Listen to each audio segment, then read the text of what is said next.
Kevin Blanche. I've been putting a little thing together for my PhD. I finished it, but there's one more I'm going to need to plug in on these videos, whatever. And I've termed this science fiction economics. I want to talk about Greenspan and the economic concept in his mind and where he's gone and where his thinking comes from. Let's remember this. I write extensively about this. When Greenspan became head of the Fed, after Reagan's election, Volcker there for 6 years. Volcker was a demand side. Remember, he raised the interest rate up way, way, way high to kill off inflation. We had inflationary times, late 70s, early 80s. And, I mean, it was ugly. Interest rate in this country, people can't believe this. What was the Fed rate? 12, 13, 14%. It was ridiculous, off the hook. But his theory was this: we're going to take our medicine now. We're going to kill it, and we will benefit later. I truly, as an economist, believe that it was those tools, and we paid the price in the early 80s. We paid dearly. The Reagan recession was massive. We paid dearly. But I really believe that power that we had, a lot of it came through the 90s, was via taking our medicine then and knocking things down. So here comes Greenspan, 86, 87. Alan Greenspan studied he's a gargantuous college nerd geek who absolutely loved Ayn Rand. He bases his entire economic theory on Ayn Rand, as Bernanke does too. Ayn Rand was a science fiction writer. Where does the right economic theory come in this freaking world that somehow she was an economist? She was no economist. Let's talk about Ayn Rand. Science fiction writer. Where was she born? I think she was born in Leningrad. Well, I know Russia. Okay? During Lenin's regime. You don't think she took a countercultural movement? You read her books, you could just see Lenin Russia pour out in her freaking books. Talk about it. Who wouldn't counter it? Who wouldn't counter it? I mean, and if you think her books are any kind of reality, hello, go watch Star Trek some more. She's a science fiction writer. Greenspan has based it. Okay, so we have this free marketplace, free marketplace, free marketplace. 0% interest rate, 14, 15 trillion dollar freaking debt. It has failed. How long is this country going to go on until they wake up and realize supply-side economics have failed in this country? They have mega failed. It's supply-side economics that sent the jobs to China. It's supply-side economics that gave 0% interest rate. It's supply-side economics that created massive inflation over the last decade. It is supply-side economics who created the massive, gargantuous debt that we have in this country. We are willing to freaking raise interest rates at no cost. Well, why? Well, one, Greenspan and Bernanke. I love it when I hear Bernanke talk about, he is a student of the Depression. So am I.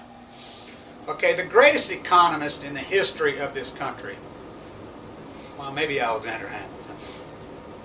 Second's got to be Mariner Eccles from my town. I wrote my whole thesis based on him.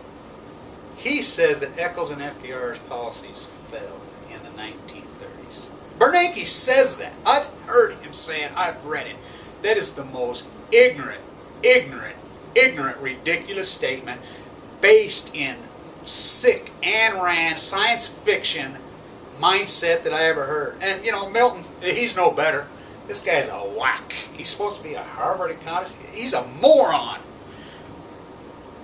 1945 to 1980, the strongest middle class in the history of the world. In the history of the world.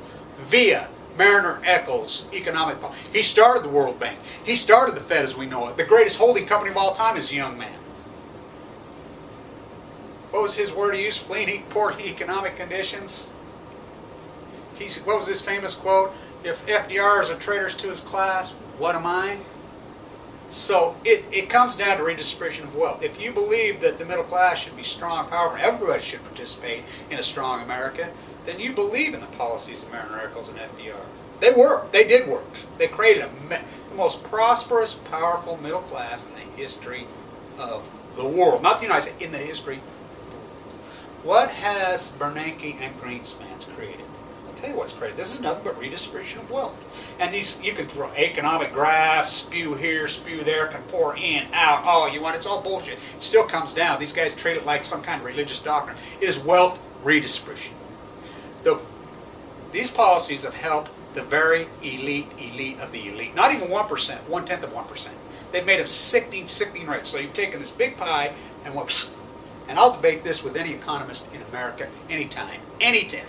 That's exactly what's happened. And I think it's based this easy, and I pour this over and over and over, you people who watch my videos, over and over.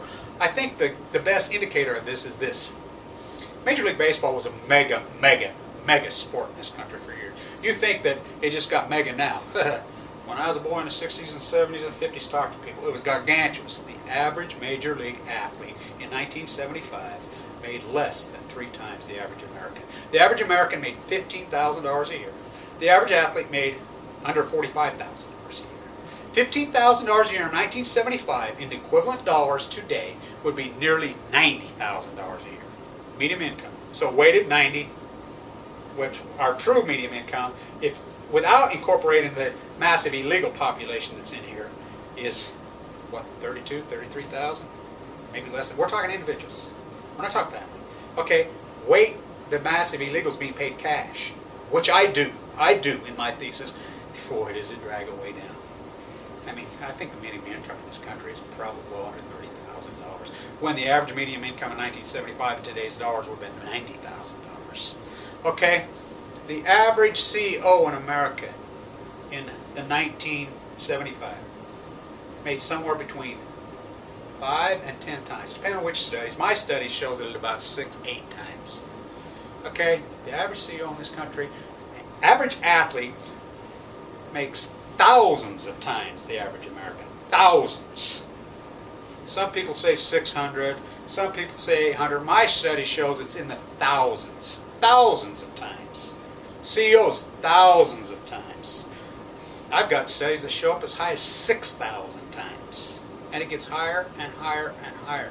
So if you don't believe this is not based in economic practice, not theory, practice, which is all that matters, you're wrong, because it is based in economic practice. It is the root. That is what supply-side economics has done in this country. And not just supply-side economics, I should say science fiction economics. Alan Greenspan, science fiction. He would battle on.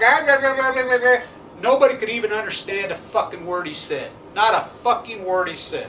Then they would hurry around, you know, all these Fortune magazine, what's this freaking ugly crater-faced creep freaking on there, the mega one that ran for president and everything. Forbes, oh my God, that guy makes me physically sick. Okay, he ran on there. And they write, oh, what a genius Greenspan is. When none of them understand a fucking word he said. Not a fucking word he said. Oh, he fucking just babbled. Man, my wife, exuberance. You know, he used to think he was this connoisseur of language. It gives me a pain in the fucking ass. Here's what I think of your language, Greenspan.